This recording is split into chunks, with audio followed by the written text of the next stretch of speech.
Opa, boa noite, bom dia, boa tarde. Começando mais uma vez, mais um Lanterninha bate-papo sobre cinema a partir do cinema. E hoje a gente tem uma novidade no Lanterninha. Nós temos um convidado que é diretor de teatro, que é fundador do grupo Teatro da Laje, da Vila Cruzeiro, professor, educador, Veríssimo. E o Veríssimo vai conversar com a gente, meu irmão Veríssimo vai conversar com a gente, bater um papo sobre um clássico que é o Sociedade dos Poetas Mortos, filme de Peter Weir, de 1989, né, que já virou um clássico, ele já é um clássico, não só pelo tempo, mas pela importância. Portanto, que ele já serviu para a gente bater papo. Não é não, Vera? Com certeza, um filme que me marcou sobre vários aspectos, pelo período que eu assisti, um período significativo de minha vida, e isso é o extra cinema, né? Mas também por várias coisas, né? do próprio filme. Eu tive a oportunidade de ver esse filme em dois momentos. Um, quando eu era bastante jovem, tinha 25 para 26 anos, e outro agora, 30 e tantos anos depois. E é muito interessante. Foi um olhar em duas direções. No primeiro momento, eu assisti dizendo que quando eu fosse professor, eu queria ser como aquele cara, aquele professor. Só que era o olhar dos jovens. Na verdade, eu assisti com a admiração que aqueles jovens tinham por aquele professor. Eu assisti com aquele olhar dos jovens para aquele professor. E eu lembro, inclusive, que pouco depois, em 1990, um ano depois, eu ingressava na carreira do magistério e eu tentava imitar aquele professor. Na verdade, eu tentava ser como ele do ponto de vista formal. Então, eu lembro que eu subia na mesa da sala e convidava os alunos a fazerem o mesmo,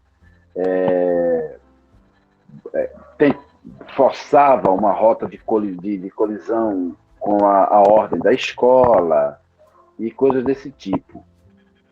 E 30 e tantos anos depois, eu assisti com o olhar do professor. E foi muito interessante assistir. Porque eu ganhou forma ali, eu entendi uma coisa que meu psicanalista fala muito para mim, quando ele fala da diferença entre transgressão e subversão, né? Quando você apenas transgride, o outro está sempre te pautando. Quando você apenas transgride, você fica numa posição de resistência apenas, né? Transgredir é uma coisa que é muito interessante numa certa época da vida da gente, né? Mas é isso, você está dando a iniciativa do jogo ao outro, ele te pauta. E a subversão é diferente, né? A subversão é você evitar confrontos desnecessários que vai dissipar forças, mas não vai transformar nada, e por aí vai. E há um momento no filme que é extremamente interessante desse ponto de vista, que coloca isso em evidência de maneira muito interessante. É quando o diretor da escola chama todos os alunos naquele pátio lá que tem, naquele auditório, para inquiri-los sobre a tal da Sociedade dos Poetas Mortos. Que sociedade é essa? Quem está organizando isso? O que é que ela faz? Essa era o objetivo. Aí um dos alunos, o mais irreverente, o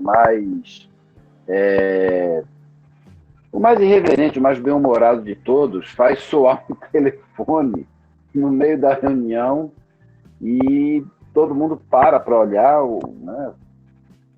E aí ele atende e diz para o diretor: senhor fulano, eu não lembro qual é o nome do personagem, é Deus, ele quer falar com o Senhor. E por isso ganha uma reprimenda, não lembro muito bem, parece que ganha até castigo físico por causa disso. Acho que ganha sim, inclusive para confessar o que é aquela sociedade dos poetas mortos e tal. E aí logo depois o professor entra na sala onde eles estão e diz o seguinte, né, e dá uma bronca nele. E diz: muito bem, bela coisa que você fez, que burrice que você fez. E o aluno se choca, né? Mas como? Senhor? O Senhor me dando repreensão por isso? Ele falou: sim. O que é que você ia conseguir com isso? O que é que você ia conseguir com isso? O máximo que você ia conseguir era ser expulso da escola. E ele fala: sim, mas o que é que eu perderia sendo expulso da escola? E ele apresenta o argumento fatal: ia perder de assistir minhas aulas. E aí? E isso convence o aluno. E o desfecho da cena é mais interessante ainda, porque o professor, preocupado em não botar chumbo nas asas daquela irreverência, vai saindo, depois se vira. Isso é uma das cenas que mais me marcaram, e que eu só entendi agora. Né? Não é nem que eu entendi, é que ganhou sentido para mim agora, vendo agora. Então ele vai saindo, então ele se volta e fala: sobre a ligação, e cria uma expectativa enorme, né, em todos. E aí ele trabalha uma coisa que é uma das definições mais bonitas do que é o cômico, que Kant dá, né, que eu vi Ariano Suassuna falar, né, que é uma das definições que é de Kant, que ele fala que é uma expectativa enorme para nada, né, que isso produz humor, porque ele se vira e diz: sobre a ligação, ainda com o ar grave, todo mundo que espera, ele fala: ainda bem que não era cobrar, e vai embora. Então, assim, ali eu entendi isso que eu estou falando aqui, né? Entendi essa diferença entre transgressão e subversão. Entendi a responsabilidade de um professor de não ser gigolô dos seus alunos, no sentido de: olha como eu sou revolucionário, mas os expus a um confronto para o qual não tem força suficiente, para o qual não acumularam força suficiente. Ok, então eu vou sair daqui como um revolucionário incrível, maravilhoso, né, numa atitude narcísica, né, mas expus os garotos a um confronto para os quais não tinham força acumulada suficiente para fazer. Achei muito interessante também, porque a impressão que eu tenho, assim, é que ele reforça uma ideia que eu tenho sobre a questão da amizade entre professor e aluno. Quando eu digo que eu sou amigo, mas não sou amiguinho de meus alunos, eu, no primeiro momento, causo horror, causo espanto às pessoas mais progressistas, mais à esquerda, e causa euforia nas pessoas mais conservadoras. Mas aí depois eu acabo com todas as expectativas quando eu falo que eu não sou amiguinho, que eu sou amigo, é em benefício dos jovens, não é em benefício meu.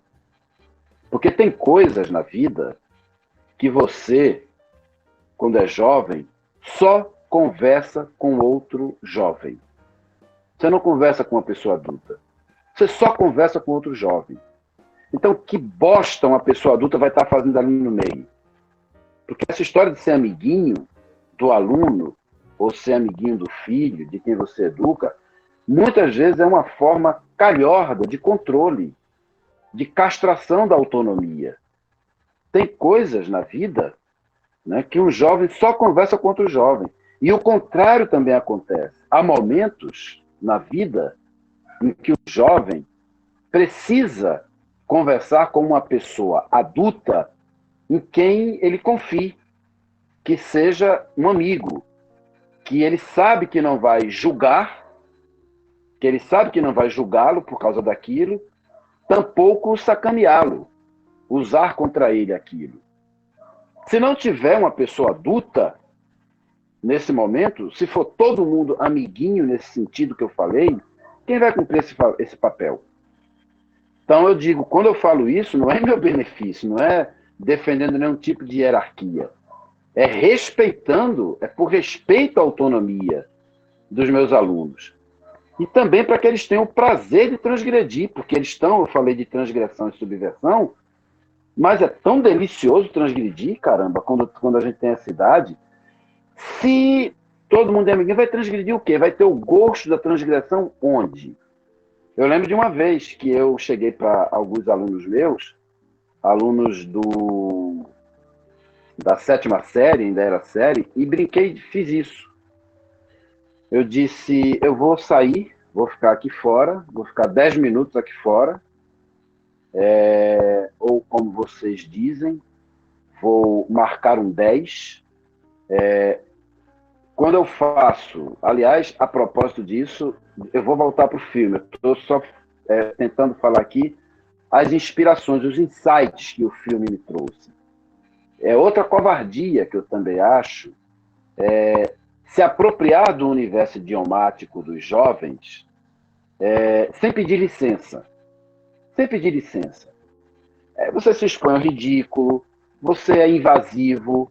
Então, sempre que eu falo alguma coisa do universo idiomático dele, eu digo, como é que é mesmo? É assim. Eu sei que é meio esquisito, um coroa da minha idade, cheio de cabelo branco, está falando isso, mas para a gente se entender, eu vou falar, ok? Posso? Então, beleza. Até porque o que agrega valor é a diferença, o que amplia os nossos repertórios, tanto eu, o deles, e eles, o meu, é a diferença. É a diferença. Então, eu lembro que uma vez eu fiz isso, eu disse, vou fazer o seguinte, eu vou para aqui para fora, vou aqui para o corredor, vou ficar ali um tempo, vou marcar um 10, como vocês falam, e vocês vão se dividir em bondes, também como vocês falam. Ela achou engraçado, na época, o nome está falando assim, dividem-se em grupos. Ficou aquela coisa, eu falei, em bondes. Pronto, aí a galera rapidinho se organizou. Mas de conta, eu falei, como vocês quiserem, por afinidade. O bonde que você já tem aqui na escola. E vocês vão conversar sobre coisas que vocês não conversam nem por um decreto divino quando professor, pai, mãe, tio, padre, pastor, ou o que quer que seja, estão perto de vocês. Quando adultos estão perto de vocês. E aí o controle é tão internalizado, que alguns falaram, olha, a gente pode falar de tudo mesmo. Eu falei, mas se eu não vou estar aqui... Ah, sim, então tá, vamos fazer o seguinte. Vamos combinar o seguinte. Se quando eu voltar, vocês quiserem me contar o que vocês conversaram, e a partir daí a gente ter material para confeccionar uma dramaturgia de uma cena, beleza. Se não quiserem me contar, não precisa. Ué, então qual é o objetivo disso? Eu digo, vocês têm 10 minutos para vocês, não é bom? Para mim é um grande objetivo.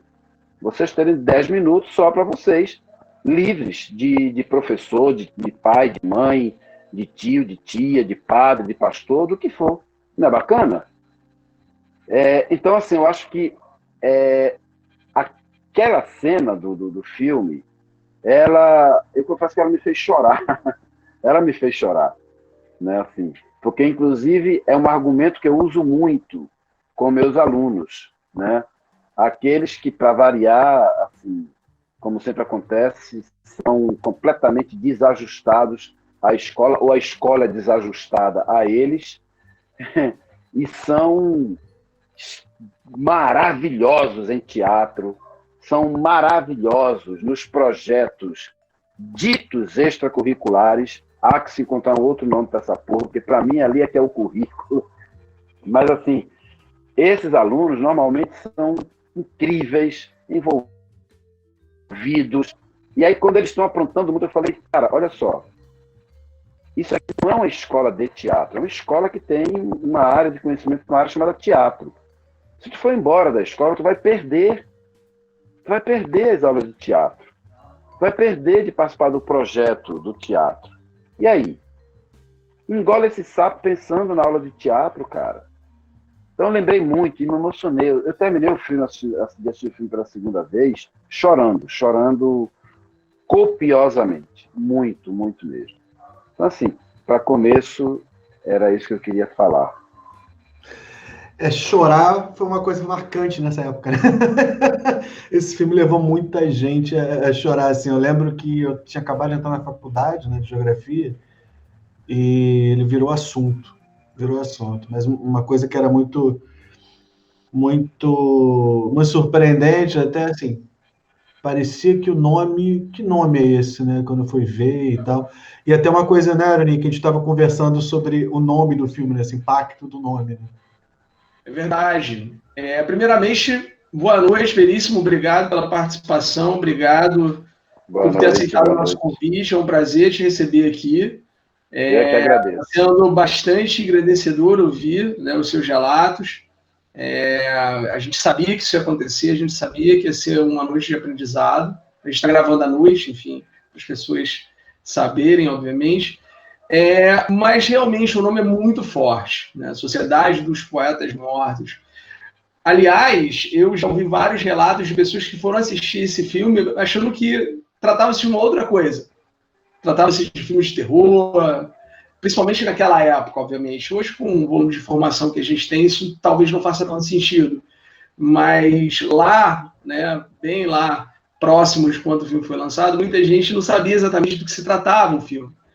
E ele tem realmente um nome muito forte e dialoga demais com o filme, com a história do filme.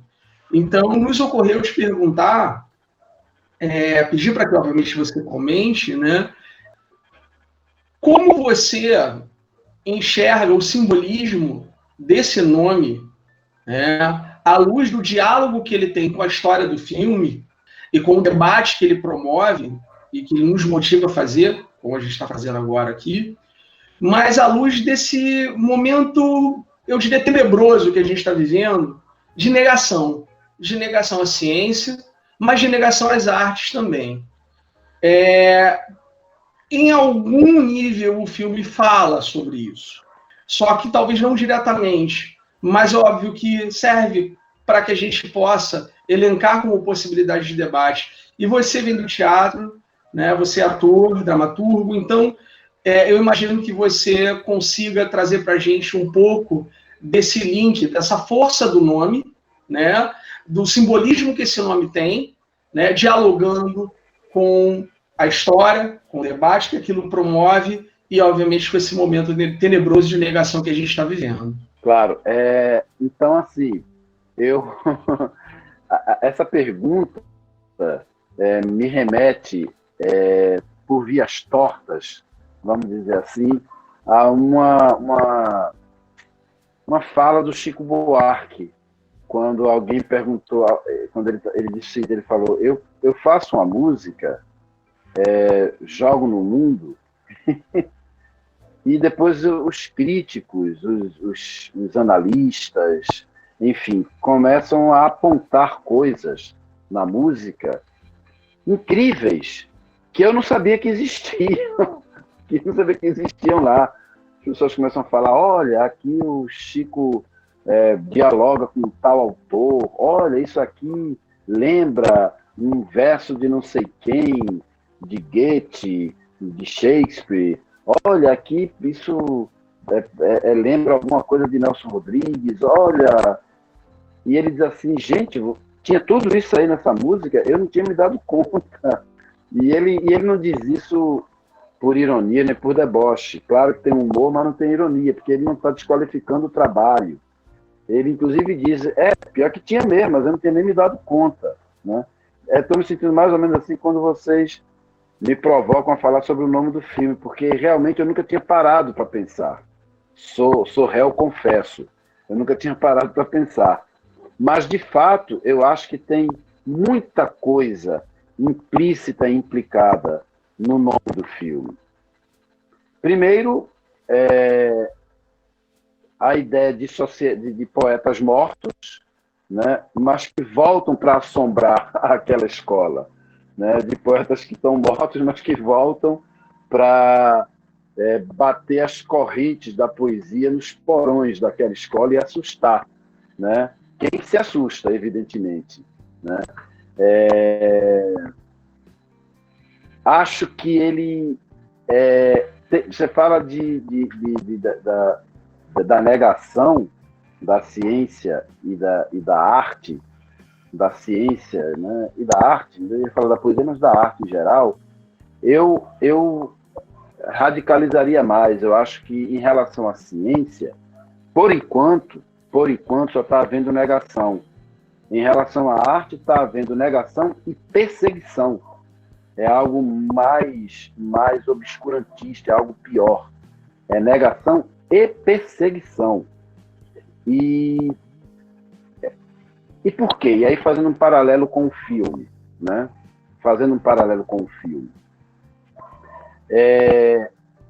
Porque a arte, né? Eu lembro de Bertolt Brecht, né?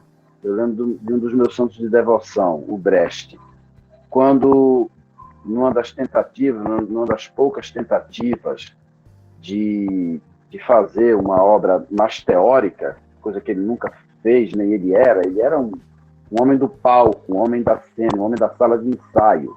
Ele nunca foi um teórico no sentido conhecido da palavra, nunca foi um teórico do teatro.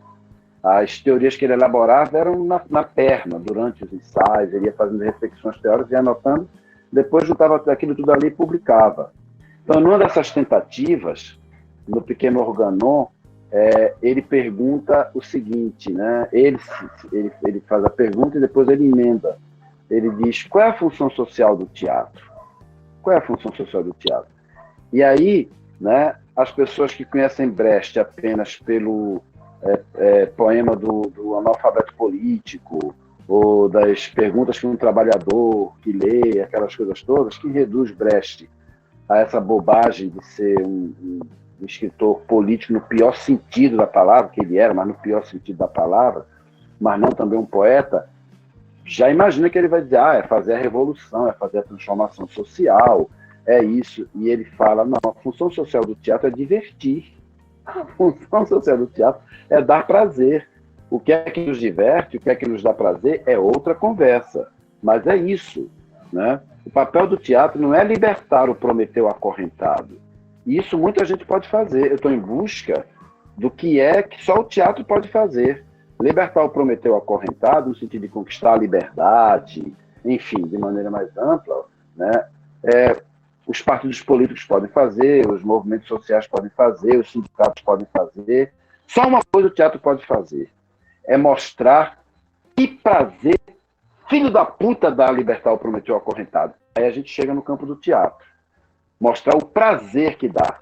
E aí você introduzir o prazer, né, numa sociedade, né, ou, vamos lá para o filme, numa escola, onde tudo é controlado, os pensamentos são controlados, e você introduzir, né, a poesia e a arte numa perspectiva de prazer e não de suporte para a mensagem disso ou daquilo, não na perspectiva de uma coisa técnica, feita com tais métricas, não sei o que mais lá, mas com o que ela tem de vida, você introduzir a arte, a poesia, num lugar de absoluto controle, na perspectiva do emulamento do prazer, é um perigo enorme, porque quando o sujeito experimenta prazer, ele se torna insubmisso.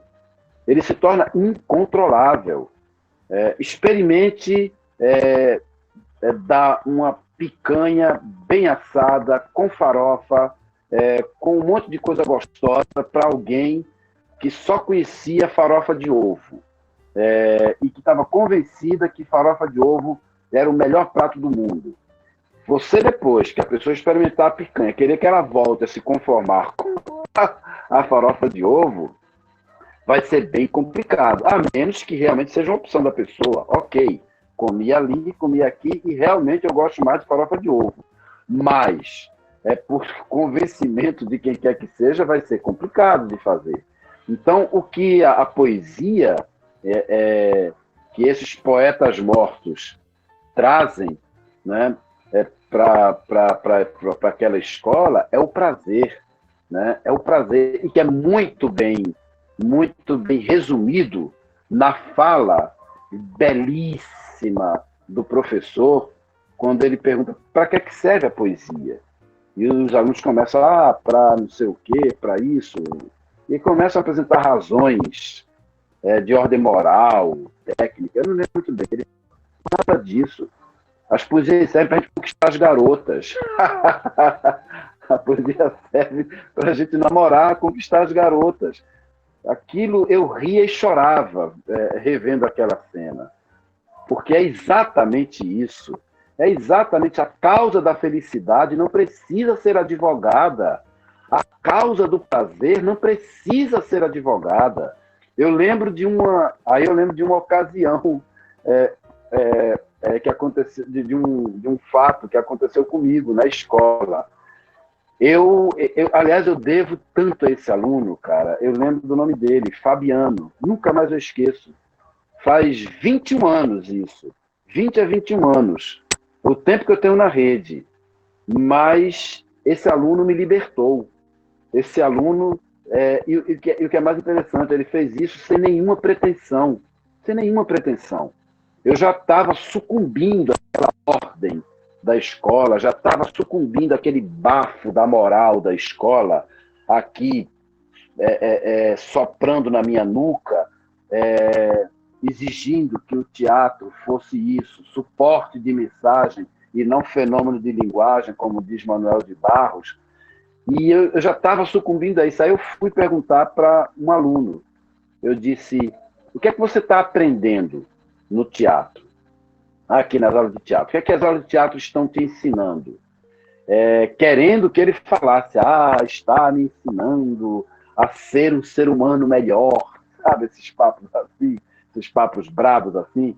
Está me ensinando a ser... Aí ele parou, isso eu estava documentando, estava com a câmerazinha documentando. Aí ele parou, pensou e respondeu da maneira mais ingênua, mais despretensiosa e, portanto, mais demolidora. O que é que eu estou aprendendo nas aulas de teatro? Eu estou aprendendo teatro. Não é aula de teatro. Ele nem completou dizendo isso, mas estava subjacente isso. Você não vem aqui dar aula de teatro, mas quer que a gente aprenda o quê? Educação moral e cívica através do teatro, né? Então, a introdução da poesia nessa perspectiva, na perspectiva da ampliação da gente, na perspectiva da dilatação da gente, né? na perspectiva da descoberta de si mesmo, é muito assustador, é muito perturbador num ambiente desse. Então, eu acho que esses poetas mortos, né, eles vêm para isso, para bater correntes.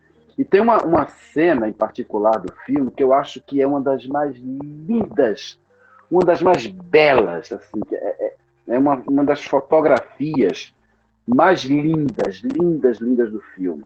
É justamente a propósito disso que você falou, dessa escuridão, que você falou alguma coisa assim, né? É justamente no momento em que eles fogem para ir para a caverna, onde os poetas mortos se reúnem, e durante a noite aparecem eles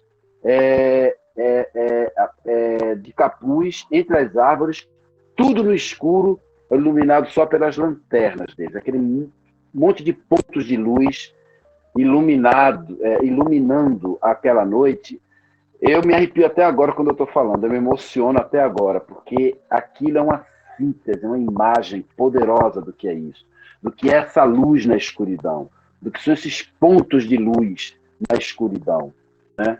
Que é o que a gente está tendo que fazer agora. Eu costumo brincar dizendo que a gente agora está acendendo um fósforo depois do outro. Um fósforo depois do outro. Eu já estou avisando para os amigos. Quando a minha caixinha acabar, eu passo para a de vocês, né? Eu acho que, para mim é isso, assim, que o nome do filme assim, remete, né? É isso. Esses poetas não estavam tão mortos assim. Esses poetas não estavam tão mortos assim, né? Eles estavam subjacentes, né? A impressão que dá é isso. Estava tudo ali. Estava tudo ali, né? É como a gente, no candomblé, eu sou de uma religião de matriz africana, no candomblé a gente diz isso, né? Quando os orixás, em determinado momento, desce, todo mundo começa a pegar o seu... Cara, estava tudo aí, né? Estava tudo aí. Agora apareceu, né? Então estava tudo ali, né? E o que aquele professor fez foi revelar, como o Caetano diz, né? Surpreender, surpreender a todos. Quando terá sido óbvio. Exatamente. Surpreenderá por parecer, não por ser exótico, mas pelo fato de ter sempre estado oculto quando terá sido o óbvio. Exatamente isso que acontece ali. E você falou do Chico, né? Você falou de alguns, mas eu lembrei do Manuel de Barros no filme, que ele fala assim, a poesia, se tiver que explicar, aliás, duas cenas que ele fala assim, uma que ele fala isso, a poesia, se tiver que explicar a poesia, acabou a poesia, né? E a outra, quando fala assim, não, aí chega um pessoal aí com negócio de mestrado e tal, com um monte de trabalho sobre... Eu aprendo um monte de coisa sobre mim que eu não sabia. Eu acho ótimo.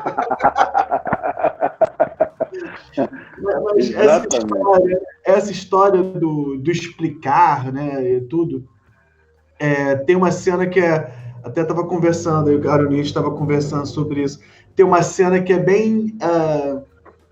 tem uma questão bem simbólica numa cena, né, que é a cena da produtividade da poesia, que vai crescendo, o método do Sr. Pritchard, se eu não me engano, né?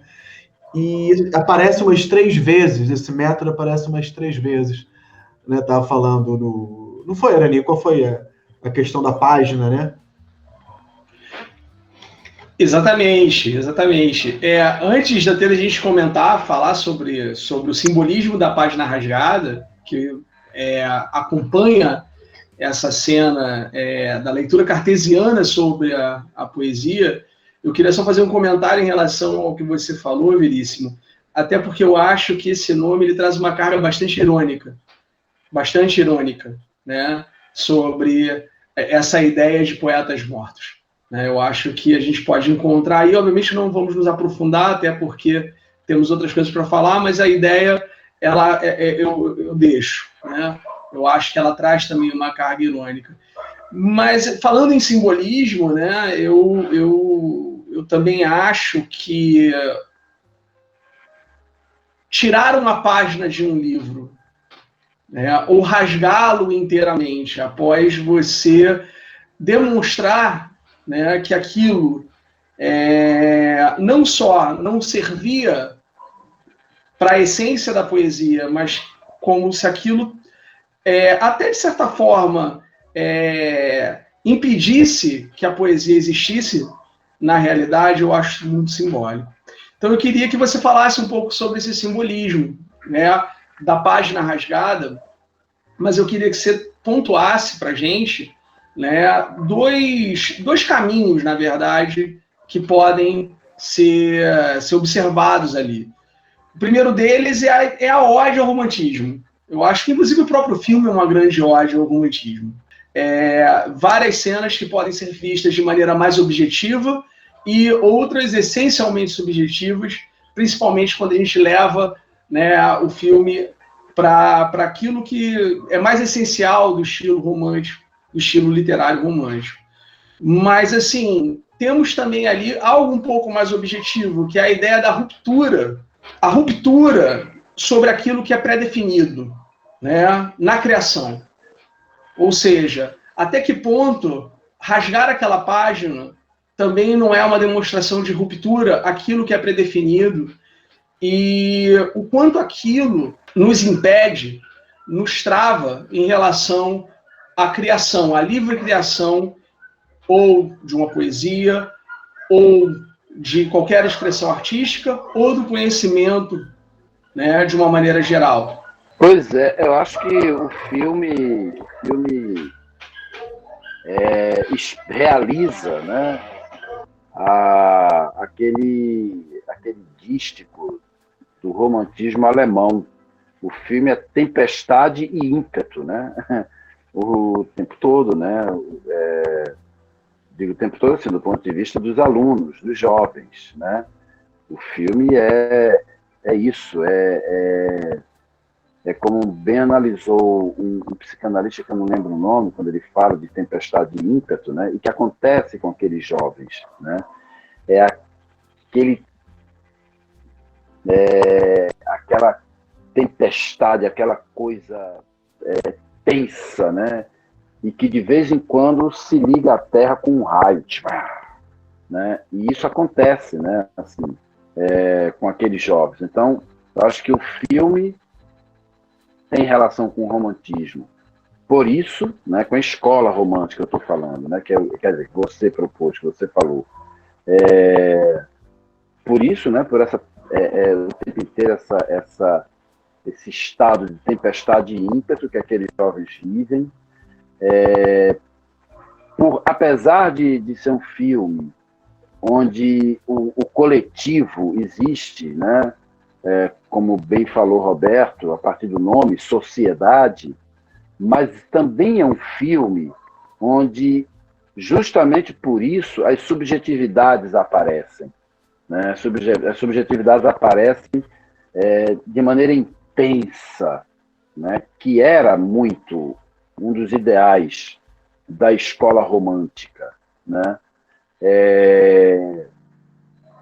Então, e acho também que sim, que essa ideia de rasgar a página, né, tem, do ponto de vista da escola romântica, né, tem a ver com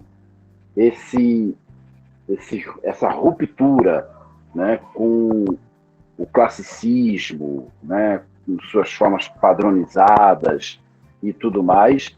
Não é à toa que o garoto, o aluno que quer ser ator, ele vai fazer uma peça de Shakespeare, que foi um autor muito valorizado pelos românticos, né, profundamente valorizado pelos românticos, e que ele também, né, fez rupturas absurdas no teatro, né? Ele era absolutamente desprezado pelos franceses, porque ele mandava para as calhendas aquela história de lei das 3 unidades, de não podem ter várias ações simultâneas, não pode ter cenários diferentes. Ele mandava tudo isso para as calhendas e era chamado, na Inglaterra, pela elite, de bárbaro, corvo, bárbaro e a revista, pelos franceses, de bárbaro também.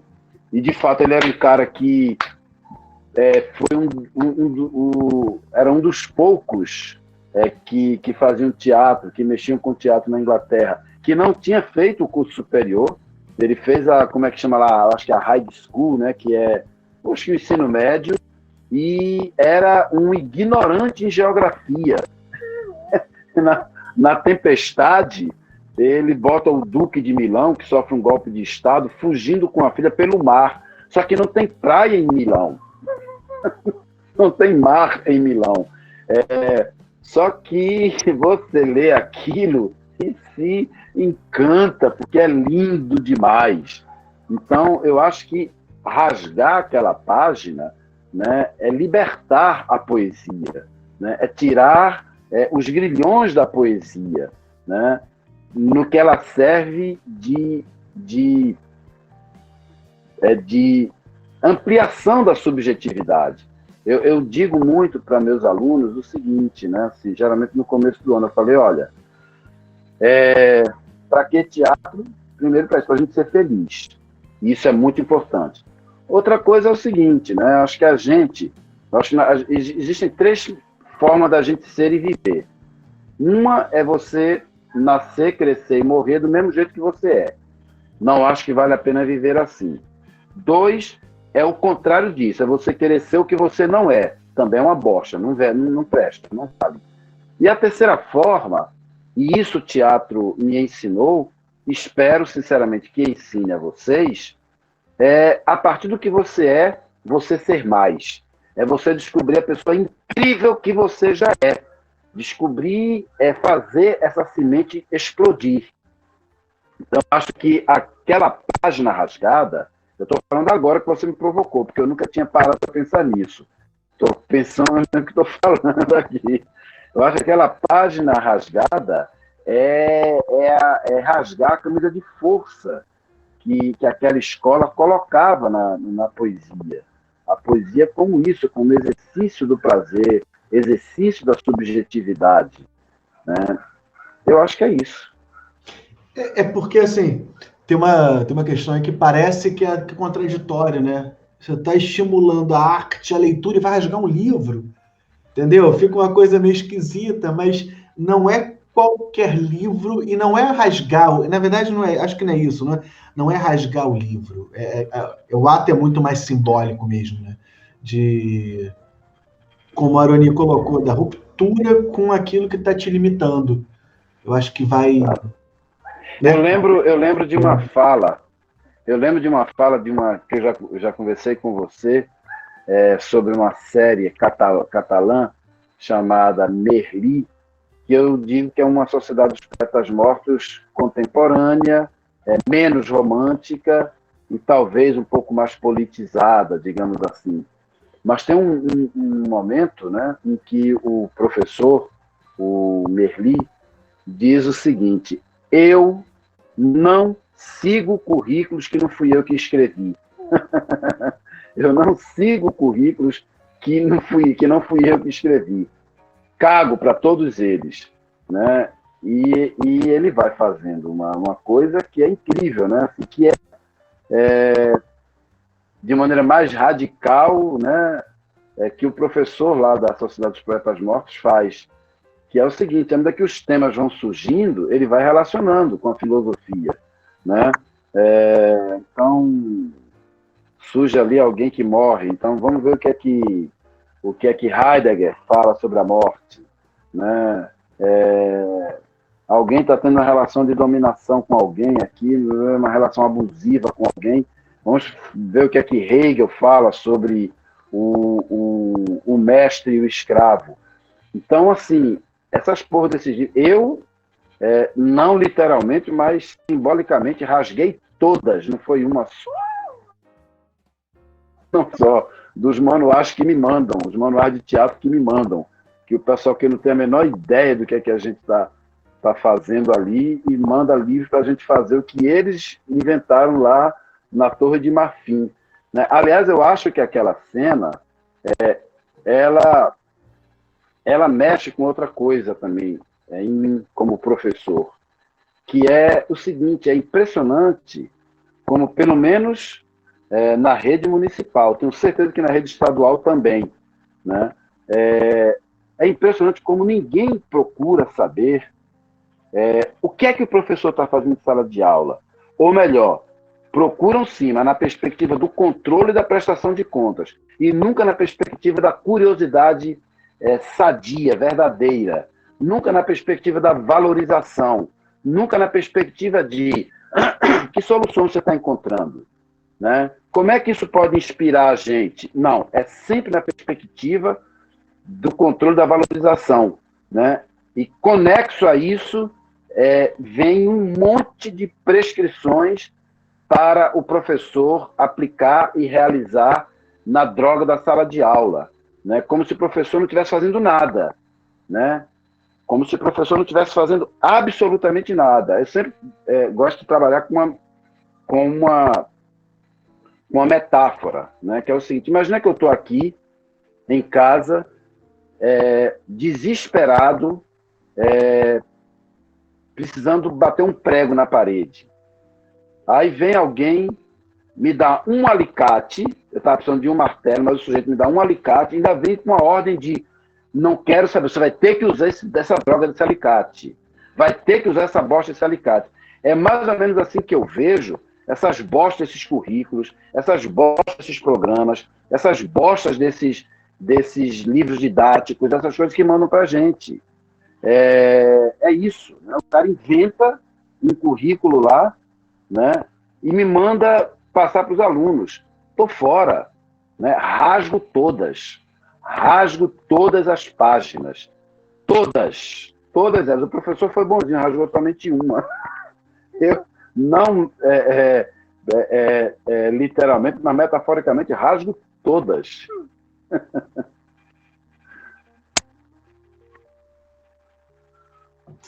Isso é um herege do neoliberalismo, rapaz. O cara... Ótimo, muito bom.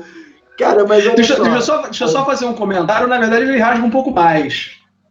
Não começa com uma e depois ele rasga várias outras. Ele rasga um grande pedaço do livro, né? Mas é isso. Eu acho que a ideia é essa mesmo, né? É romper mesmo com essa estrutura que engessa a gente, que nos obriga, obviamente, a fazer o que é de interesse de uma estrutura que está acima da gente e que está pouco interessada se essa educação está sendo feita para que a sociedade, na verdade, ela avance, ela se entenda, ela se compreenda e ela conviva, né? Porque eu acho que inclusive o filme traz muito isso, né?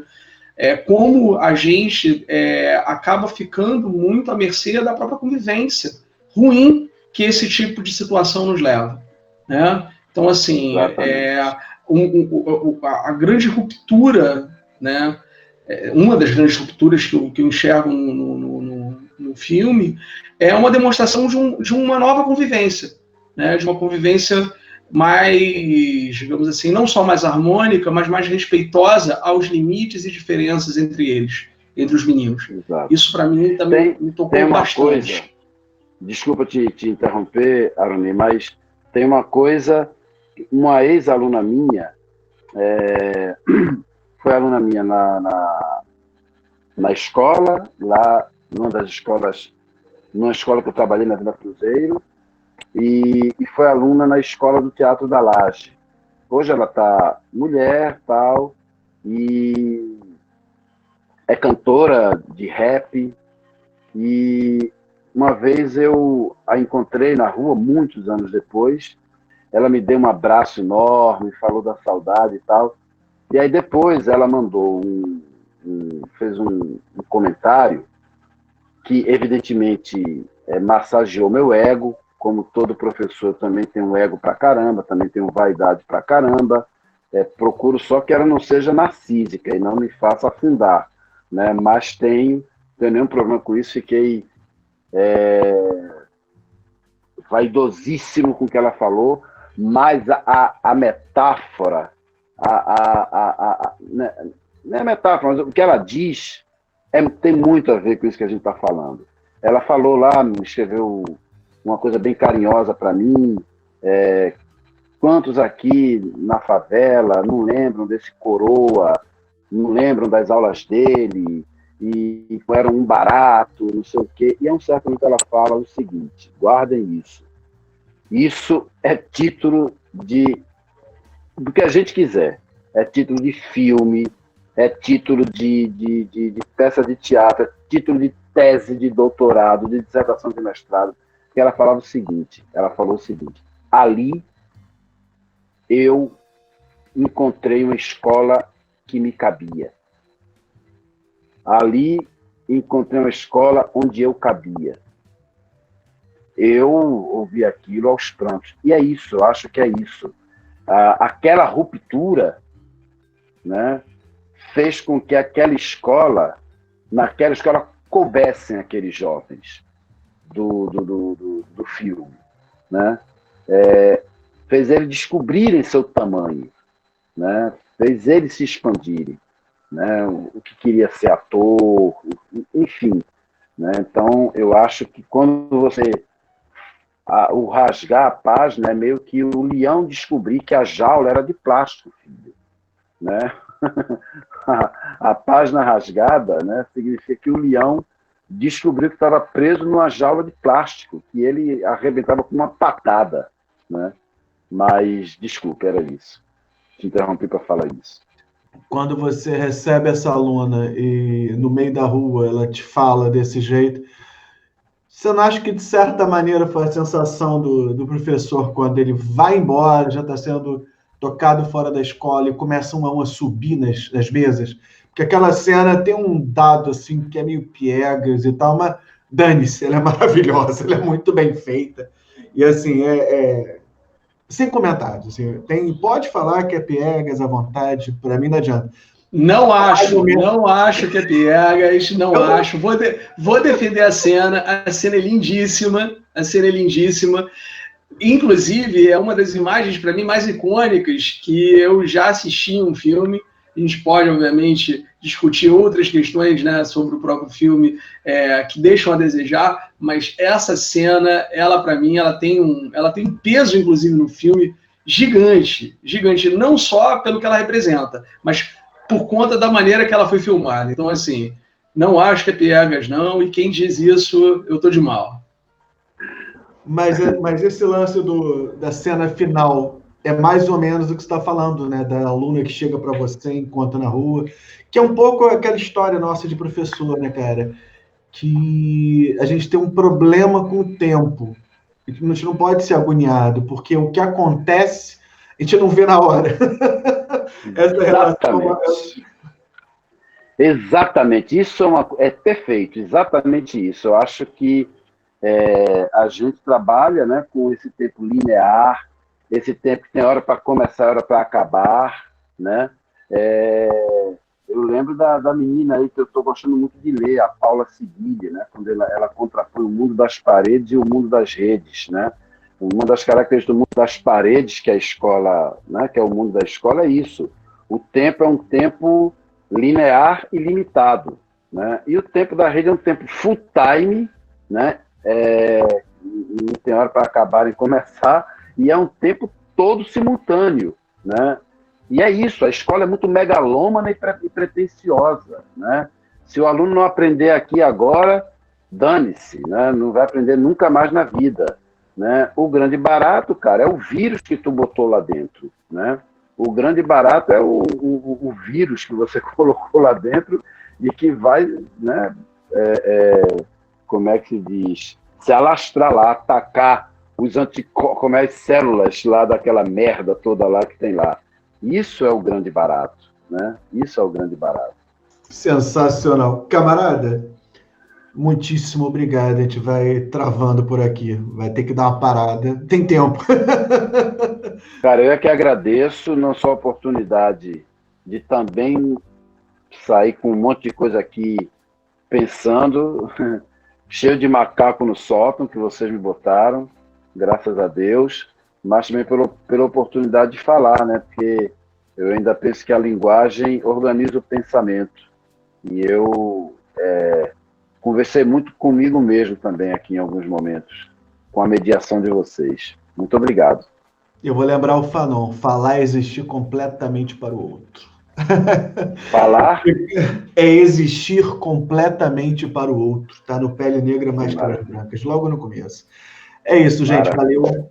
Esse Lanterninha passou e até a próxima sessão. Valeu, até a próxima.